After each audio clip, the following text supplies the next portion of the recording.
everyone, I'm Ari Meghlen here with Rachel Poley, and we're your hosts for the Merry Writer podcast. We are on episode 105, and this week's question is, what should you include at the front of your book? Before we begin, don't forget to subscribe to the podcast wherever you're listening so you never miss a show. And if you enjoy our episode, do give it a like, write a review, and share it with friends. Okay, so we're talking about the front matter, which is the pages at the front of the book before the story actually starts.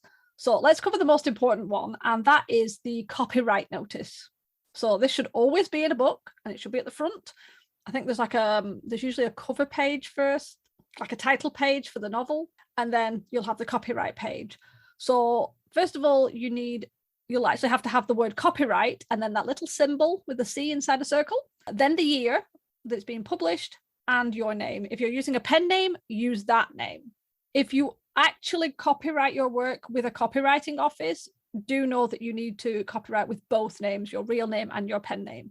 However, just be aware that you automatically get copyright of your work as soon as you produce it. If you produce original work, it is copyrighted to you automatically. Obviously, going to a copyright office gives you a bit more protection, but you do have to pay for that. And obviously, every country is different with the requirements. Just a note.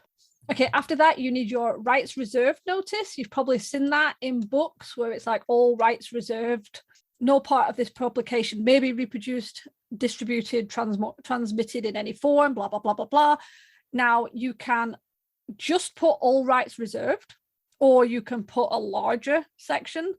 There are templates out there that will give you all the details that you can have. But honestly, all rights reserved is okay as well. So you might want to just check some of the different templates to see what sort of thing you think would work best for yours. Next, you want your ISBN number. When you are publishing a book, you should always get an ISBN number, and you will need a different one for each format. So that is paperback, hardback, ebook. So what you can do is you can put on the ISBN, the number, and then in brackets, paperback, hardback. You can list them all. That way, every single copyright page has the details on it. I believe you can add them all. If you're in America, you would probably want to put in the Library of Congress control number. This is a US thing. I don't know much about it because obviously I'm from the UK. But if you are American and you're writing a book and getting it published, you will want to look into that and sort that number out. You probably want some form of disclaimer. That's that little part that says, any references to historical events, real people, real places is fictitious. Names and places are produced from the author's imagination, and it's not anyone living or dead, blah, blah, blah. That is obviously to cover you. But obviously, I have to say this, putting that disclaimer on and then writing a book where it's kind of obvious that you have used people or places, even if you've changed it a bit, is not actually as much protection as you think. The rule of thumb is don't use real people in a fictitious work, especially if you're making them look bad or could be considered libelous. There have been people who've been caught out like that. They're trying to get revenge on someone, or they've just tried to be a bit funny or clever. That little disclaimer, it's to help, but it is not a legal protection. Just be aware. Next, you probably want credit information. So that is whoever did your cover art, book design, formatter, things like that. It's good to put their details in there. You might want to put printing edition. And I think if you're using a publishing house, you would probably put their publishing address. And then finally, I think you can put your website. I think that's all you need on it. As I said, there are really good templates out there, but you want to make sure you have the important stuff. You want to make sure you've got rights reserved. You want to make sure you've got your ISBN number, and you want to make sure you've got the copyright notice that might have like a disclaimer or anything like that in. Yeah, do not scrimp on the copyright page. That's important in your book. And if you want to be really like how boring I can be, the alt code for the copyright symbol is alt 0169, and it will bring up the little copyright C without you having to find it. Just a little thing I know. A little thing everybody should know. It's because I worked in a company that made original products and obviously had copyright, and I was forever having to do it, and I was always having to go and insert a special character, and I got so sick of it. I started to learn all these like ASCII coding, and it's like you're talking when I was 18. I am 40 and I still remember these codes. It's just in there now. The useful code. Seriously. Codes, I should say. Exactly. But yeah, so that's your first one. You want to make sure you get in. I did mention there's a title page. That's literally the name of the book. again, maybe with a little bit of like decoration and font. But after that, it's your copyright page. So make sure you get that. Lots of templates. Go and find it and get that sorted. Over to you, Rachel. Yes, there are a ton of different templates. And one of the things you can actually do is find books that you already own and open up their copyright pages and just, I mean, it sounds a little backwards to copy other people's copyright pages, but you're just copying the format of it, no biggie. Or the best way to go about it is to go to like a copyright office or a lawyer or whatever and have them do it for you. One other thing that you should include with your copyright page is the edition number. Sometimes they'll publish their book and then they'll like republish it a year later. This is common with people that self-publish and then their book gets picked up by a traditional publisher. So it's always nice to add like the edition number if they fix any typos or anything like that. So that's just another little tidbit so that people know that they have the current edition of the book. Next, something else that you can add to your front matter is acknowledgements. I feel like I commonly see this as the back matter, so it's at the end of the book, but you can add it at the beginning of your book as well. And the acknowledgements are pretty much just the thank yous. It's the author writing a note thanking their editor, their book cover artist, their publisher, their beta readers, their regular readers, anybody who, bought the book. Some authors kickstart their books. Some authors have Patreon pages or coffee pages. And so they say thank you to all of those people as well. So that's pretty much what it is. It's just a letter from the author saying thank you and listing names of people who helped them make the book possible.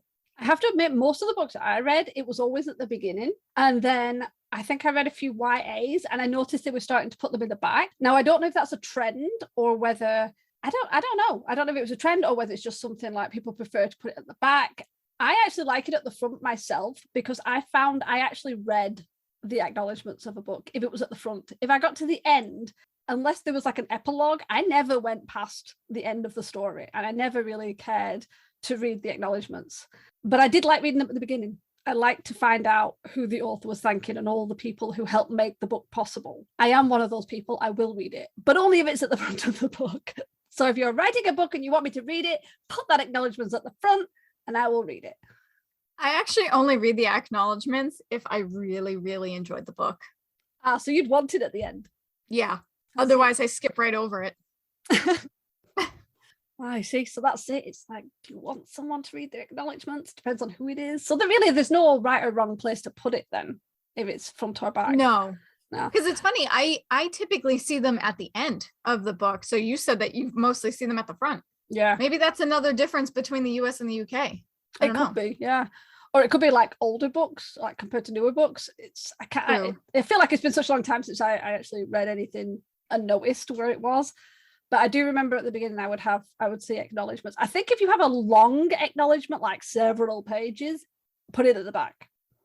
You shouldn't fill up your front matter with lots of acknowledgement pages. And I appreciate if there's a lot of people who went into it. I understand that, but I've seen them where they've whiffled on for ages and then said like, oh, my reading group and my writing group and my family and these few people, and they have literally whiffled and then threw a few more names in and then whiffled a bit more. And it's like, you know what, you could have cut most of that. Your editor should have looked at your acknowledgements because it's gone on for too long. So I'd say keep it short, sweet, but remember people who supported you right at the beginning.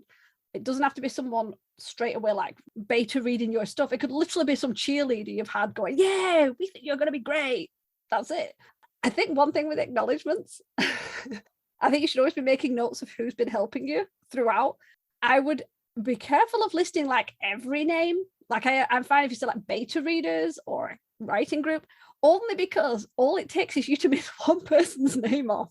And whoo, that can go bad. People get really offended. It's like, how was that beta reader? And if you had a lot of beta readers or critique partners or parts of your street team, at least if you say like, to my street team, you're kind of covered.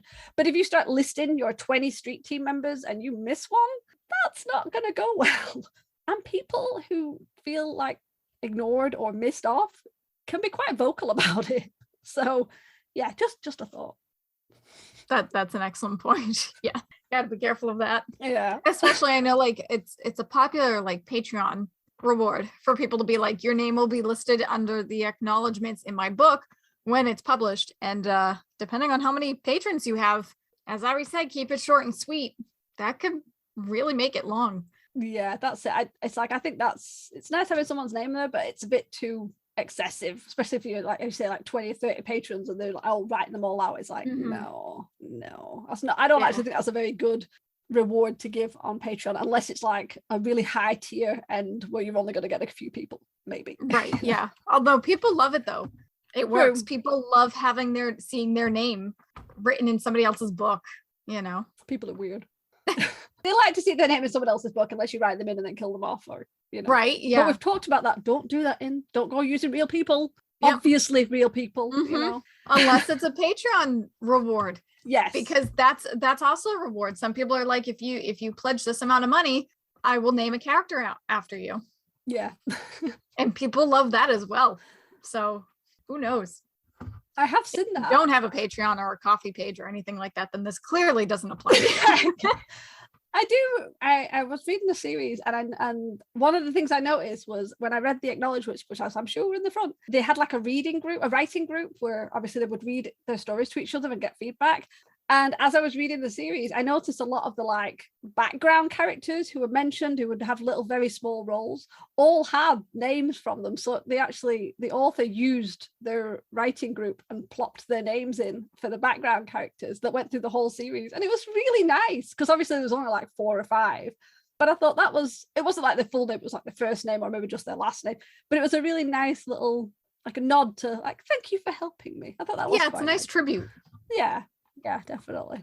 Okay, so let's move on. Another one that you don't have to have is dedications. That's usually a purge either before or after the acknowledgements. It's usually very small, just like a couple of lines or a sentence. It's like, this book is dedicated to, mom and dad, to my partner, to my wife, to my children, to the barista down the street who always made my coffee well, whatever. You can dedicate it to whoever you want. You could dedicate it to your readers. You could make that quite funny. You could make it quite touching. I've seen people where they've dedicated to family members who've passed away or friends who've passed away. Again, it's a weird one, and I do like dedications. I like reading dedications. It's one of those things where, depending on who you have as friends and family, say you said, oh, dedicated to my parents and my siblings, that's okay. If you're like, oh, dedicated to my friend, blah, blah, blah. If that's your first book, you may end up with family members going, oh, I wasn't in the dedications. And the same if you put a friend in there, then other friends can come. I know I'm literally going on about all the bad things and people getting upset, but it happens. It really happens. People get kind of bothered if they're not in someone's book in that way. But obviously you don't want your dedication to turn into an acknowledgement where you're listing thousands of people. So I think it's best to either, if you're going to do a dedication, try maybe 1 or 2 people, or if it's like a family group, like my husband and children, or my children, or my immediate, don't say immediate family, but my family. I wouldn't go listing loads of names. A dedication should really be just to 1 or 2 people, or to a small group. That works. I think if you're listing lots of names because you don't want to offend someone who might be missed, that's what acknowledgements are for. Put them in there as a group, to all my friends. There you go. Right. I was just going to say, that's what the acknowledgements are for. If you want to have a big group of people, acknowledgements, just 1, 2, maybe 3 people, dedications. The dedications I do read. I like reading those because sometimes authors can get pretty silly with them and have fun with it. I think there was one book that I saw, I can't remember the name or the author, my apologies, but there was a book where the dedication just said, hi, mom. And that was it. And I'm like, that's such a funny thing to do. It's so cliche, but how many times have TV shows and movies been like, hey, mom, look, I'm on TV. And it was just, that's what made me think of it. It was just like, hey, mom, I'm in a book. So you can very well just have fun with it. And it's funny that you mentioned dedicating your book to your favorite barista, because I've honestly thought of doing that for my mystery series, because that book started in Barnes & Noble, and the Barnes & Noble Cafe members, we recognize each other, we know each other, because I used to go there every week before COVID. They've been there since the beginning, and it's just there's 3 or 4 of them that I would totally call out in the dedication and just be like, you're the one that fueled this book, pretty much. Forget the people that read it and beta read it and helped me actually write the damn thing. No, they gave me coffee, so they win. Dedications are a competition, people. You want to be in somebody's dedication, you got to get on their good side.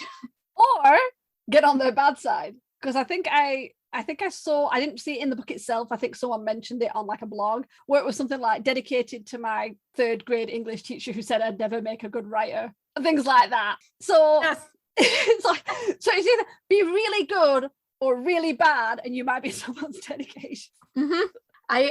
My guidance counselor when I was in high school, when I was going through all my anxiety issues and we were talking about college, and I was like, I am at the point right now where I don't want to go to college. Like, the school system has failed me. I don't want to have anything to do with college. And she told me, if you want to be a writer, then what did she say? She was like, she goes, you're delusional if you think you can be a writer without going to college. And she called my house that afternoon, like after I got home. There was a message on my machine and she was saying, I need to see Rachel tomorrow morning. I said something that I shouldn't have, and I feel awful about it. So she did apologize to me the next morning. But that comment, I mean, that was when I was 16. I'm 28 now. Like, that comment still is in my head. Yeah, like I don't think I would ever dedicate a book to her, but at the same time, I'd be like, hey, look at me. That's it though. It's like you sometimes it's necessary. You kind of like dig in. It's like, ha ha ha. Right. Exactly. Yeah. What are the odds of them ever seeing it? But at the same time, it's like good satisfaction for yourself. You could always send it to them. Circle it. You can. That is true. People have done that. I mean, to be honest, if I dedicated a book to someone, I would probably give a copy of it free. Like, so if I had a barista or a cafe owner who had been fueling me up with the best tea and cake, I would probably dedicate it to them and then hand them a free copy of the book, hoping that they would read it and like it. But right. Would you want to give a free copy to someone who annoys you so much that they went into an angry dedication? I don't know. I know that is, I feel like that would be a little mean, but you get your satisfaction from the dedication and that's it. That's true. Actually, I'm going to be annoying. I keep doing all the bad things, but this is where my brain goes, people. If you're thinking of dedicating, we're very positive on the Merry Writer podcast because we're very merry. Yeah, don't be fooled by that title. That was just a ridiculous name we came up with. It's like if you are in a new relationship and you decide that your debut book is going to be dedicated to that partner in that new relationship, that can go badly. I am not saying that everyone's new relationship is going to tank, could go forever. You could get, grow old together and it could be the perfect thing, but not always. And the last thing you want to do is on a dedication, especially your first book, is to like throw in to my new partner who I've been with for like 2 months. It's like, no. I personally think that is a bad idea. And I appreciate someone's going to come in the comments and be like, yeah, but you could be married for 40 years and it could end. True, it could. And maybe it should be, don't dedicate your book to husbands, wives, partners, anything. I'm just saying I would be more careful about a first book, especially if it's a new relationship or you've had rocky moments, just because the last thing you want to do is if your relationship does tank and you're looking at your awesome book, your book baby, your first one, and you've always got to have that, to the love of my life. And it's like, no, nope. Just a thought. See, this is what happens when you hit 40. All these truth bombs of, things might be bad.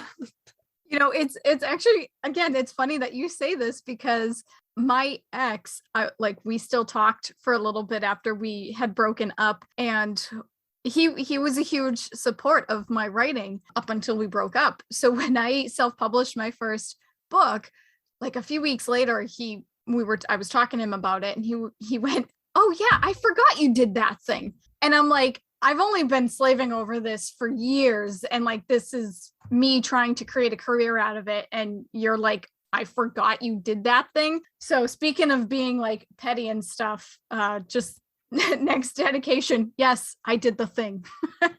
No names, but yes, I did the thing. So yeah, that is a good point. Like, you don't want to dedicate. I mean, granted, at the time, I will say this, at the time, whether you're in a relationship with somebody or you and a friend have a falling out or something like that, they were a part of your life and they're a part of your history. So if you do dedicate your book to them and then you no longer talk to them, the memories are still there. Even if it ended on a bad note, you can still remember that, like, at one point in my life, this person was an important person to me. That's why I dedicated this book to them. Gotta start spinning this around. Yeah, that's if it doesn't bother you as much too much, or if I said it ends, well or anything, that's fine. But yeah, I say that as someone who, similar to yourself, when I first started writing out with somebody else, they were very supportive, and if I'd have published back then, I probably would have put them in it. It actually ended amicably ish, and then kind of tanked after that, surprisingly, because we had a house and everything and things just got messy.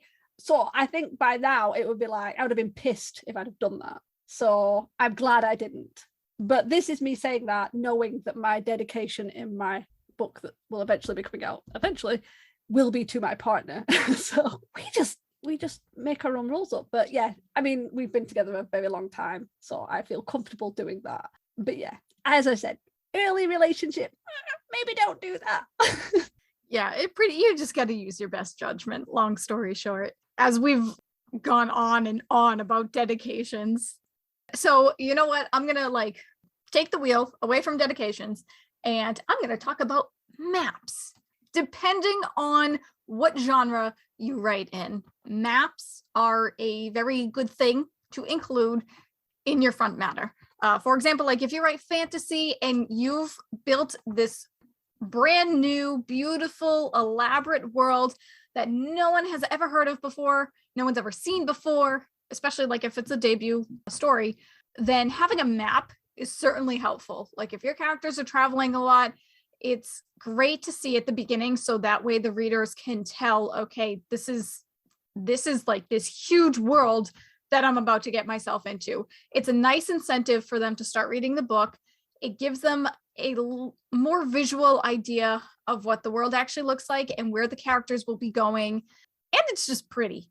I mean, that's pretty much like why I enjoy maps. Like when I'm reading the book and it says, Timmy and Tommy went from point A to point B, I don't flip back to the front and look at the map and be like, okay, let's see where point A is compared to point B. I don't do that. I just like looking at the maps because they're pretty, but it's useful in other aspects. I tell you what I'd like to see more of, because I'm the same. I love maps, and I will always take my time when I first open a book if there's a map to sort of study it. I really like that. I'd like to see them in some sci-fi. I'd like to see a star map, or like if you've got planets or like a space station, and then like have next to the planet the name of the planet, and then like X number of light years away from this place, blah blah blah. It is something known to be in fantasy books, but you can do it in other things. You can do it in historical fiction. You can do it in sci-fi. So yeah, don't feel like if you're writing a sci-fi that you can't stick a map in there. Put some maps in there. I want to see some star maps. I want to see some planetary alignments and things. I want you to circle the ones that are like not in the alliance. I don't know. I just want to see it. I know, that'd be pretty. Seriously. Really pretty. You know what else I would love to see? A map throughout the book. Make it interactive. I say this as someone who doesn't really write fantasy all that often, but I think it would be really cool. Maybe I'm spilling my secrets for whenever I decide to like whip up a fantasy novel. But what I would really like to see is an interactive map. At the front matter, you have like the overall world map. And then as the characters travel, they show the map again with like dotted lines to kind of show their trail or so. Or maybe they're on like a treasure hunt. Maybe they're on a treasure hunt or something, and they have a map, but they're trying to like decipher it and figure it out. So maybe there is no map at the beginning, but throughout the book, like they show a blank map with like a little piece of it. And then a few chapters later, there's another little piece of it added. I think that'd be really cool. I just invented something new. That sounds ace. I love every part of that. That'd be amazing. You could even do it so like at the end, say there was like a natural disaster and there was like an earthquake and part of the land broke away, you could then like them, you know, like or like a volcano had completely destroyed an area, you could show on the map that area, that town, city is gone. Yeah. Like, ooh. Yeah. Okay, everybody, Rachel has had the best idea. If you use it, I think you should give her credit because that is a blooming good idea. I love it. Throw me in those dedications. Yes. Acknowledgement. All the dedications to Rachel for that. Absolutely brilliant. In the acknowledgements, you can give a shout out to the Mary Writer podcast. Yes. Oh, man, that'd be so cool though. Yeah.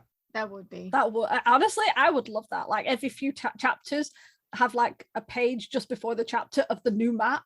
Oh, especially if it's like a big area they're going. So you've got like the first map is like the home area of the group, and then they're traveling to some area. All right, I'll tell you what, let's go to Lord of the Rings. So they're in the Shire. So you've got a map of the Shire, and then the next map is actually like, oh, they're I can't think of where they go. What was it? Just watch the movies too. What's it called? The ferry. Is it Brookleberry Ferry? I can't remember. It's been a long time, people. Like, you know, Gondor. Yeah, like other that. Places. When they get to the Prancing Pony, when they get to Rivendell, and that you can have another. See, there's so much you could do. Oh my gosh, Rachel. Oh my gosh. We'll get to work on it, Ari. You're the one that writes all the fantasy, so get to work on it. That's another procrastination for my writing. I'm going to be making maps instead of writing. And I expect to see my name in the dedication. Oh, I would. Not your partner's. Absolutely not mine. It'll be like all about Rachel then, and my partner. Just yes, exactly. At the end, in teeny tiny font at the bottom of the page. I'm sure you'll be fine with that. Yeah. No biggie. I'm just going to throw in, there is a software program you can use to make maps. I haven't used it yet. It's in my to use when I'm ready, so I don't procrastinate, and it's called Incarnate, spelled INK.com. So I don't know. I think there might be like a free version for a little bit or some paid versions. Go and check it out. Again, there'll be a link down in the bottom in the description. But yeah, that's a good one if you aren't good at drawing your own maps. And obviously there's some really cool people out there who you can commission to make maps because you want it to look really good. So unless you're really good at drawing and artwork and making maps, you might want to pass it on to somebody else and then put them in the copyright. Okay, we're going to move on from maps and we're going to put in info. And you're probably thinking, geez, more stuff in the front matter. And obviously this is similar to the map. It's not a requirement.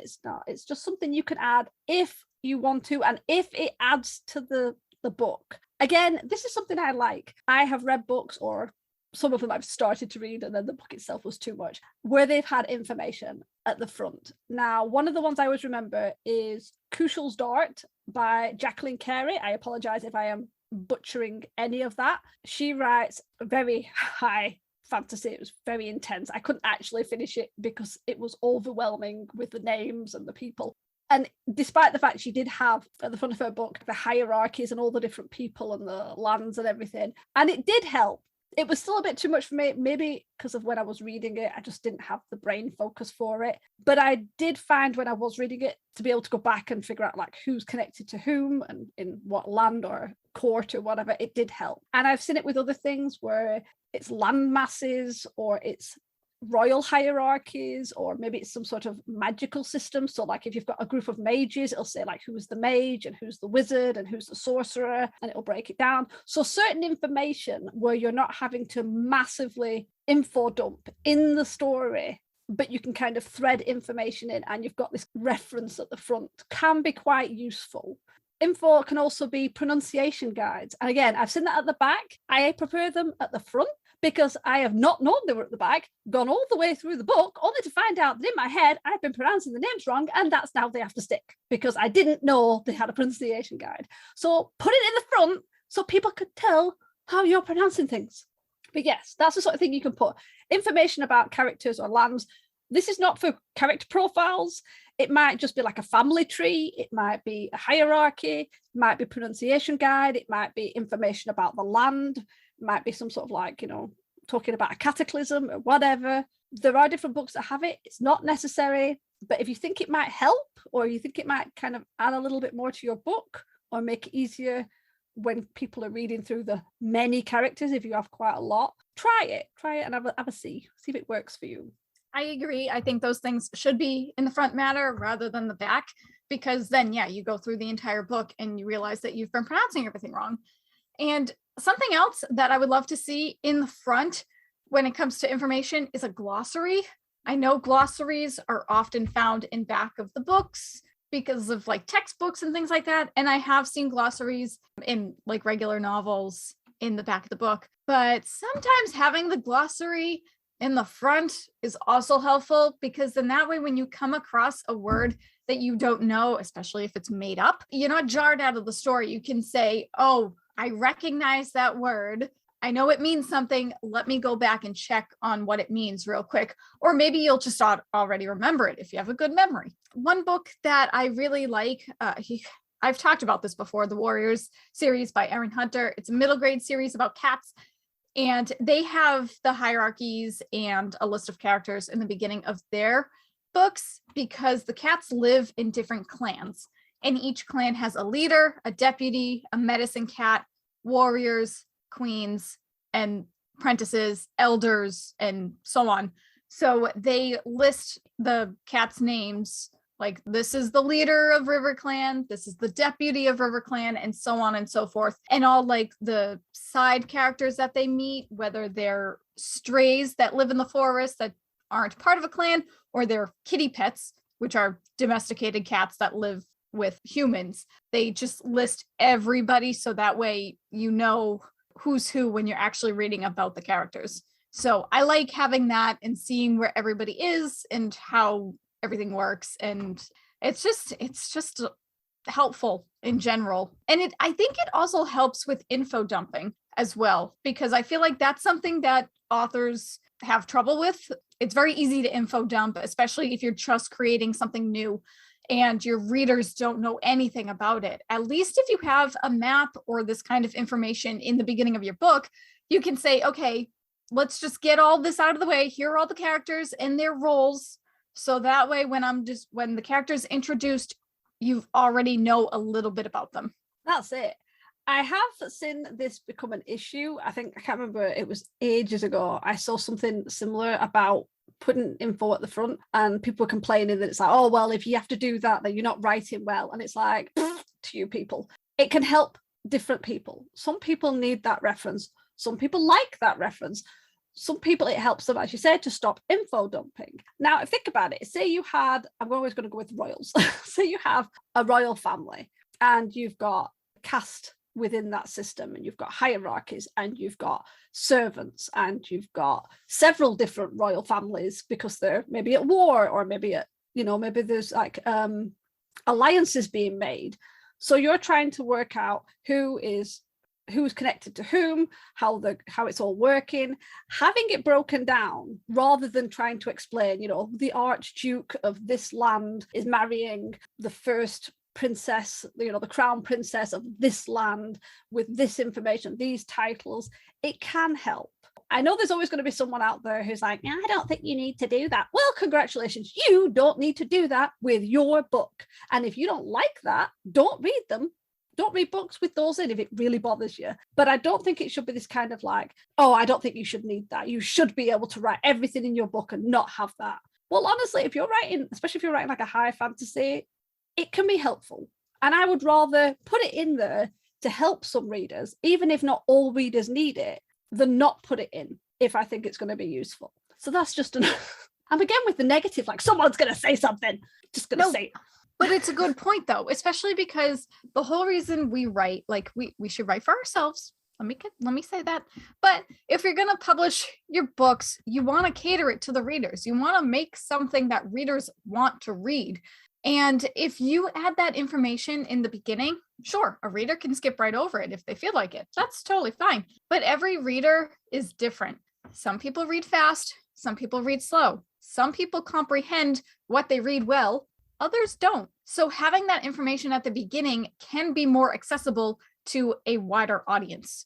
That is it, exactly. As I said in another podcast episode, I had an issue when I was younger that I struggled to read, and I didn't comprehend a lot of things. I got very, very stuck when I read, and I couldn't always remember important points or characters or who was happening. And I would have to go back and reread huge chunks because it just wasn't going in. I'm not like that anymore. I can comprehend a lot more, and I can read through series and remember what happened in the first book. If I'm on book 7, it doesn't matter anymore. But I do remember having those issues, and it did help if I had something to refer to at the front, whether it's a glossary or a hierarchy or just information about lands that I had forgotten.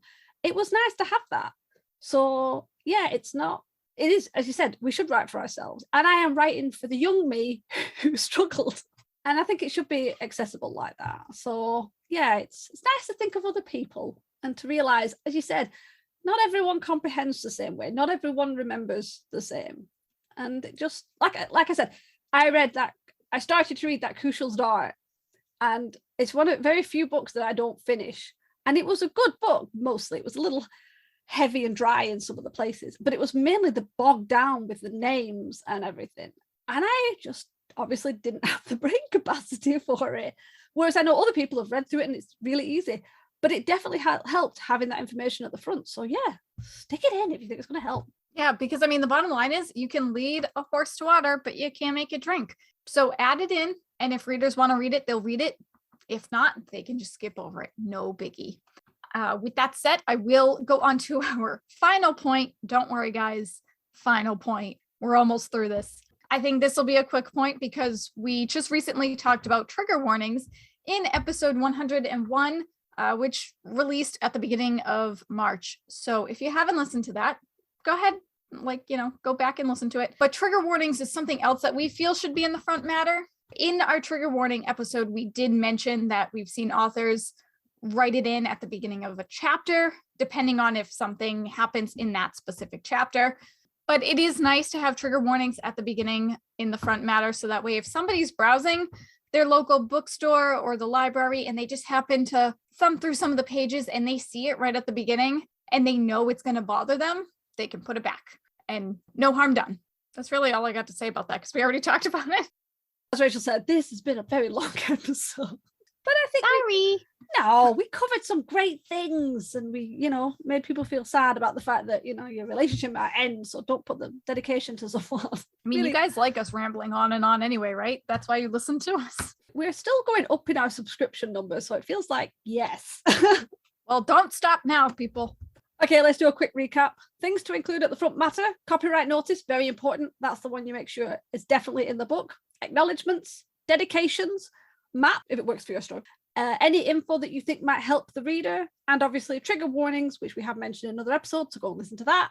Okay, let's turn it over to you guys. Have you put any thought into what you'll be adding to your front matter? Is it what we've mentioned? Is it something we didn't mention? We'd love to chat about it, so tell us your answer in the comments below. If you want more of the Merry Writer podcast, then be sure to follow us on Podbean, YouTube, or wherever you listen to your podcasts. And for as little as $1 a month, you can join us on Patreon at patreon.com/The Merry Writer Podcast for bonus content. It helps to keep our show going, so we really do appreciate the support. In the meantime, tune in every Wednesday for a new episode of the Merry Writer Podcast where we ask all the right questions. Thanks for listening. Bye. Bye. This podcast is brought to you by Scraps of Paper. We have notes everywhere. The music, titled Inspired, is by Kevin MacLeod, licensed under Creative Commons 4.0.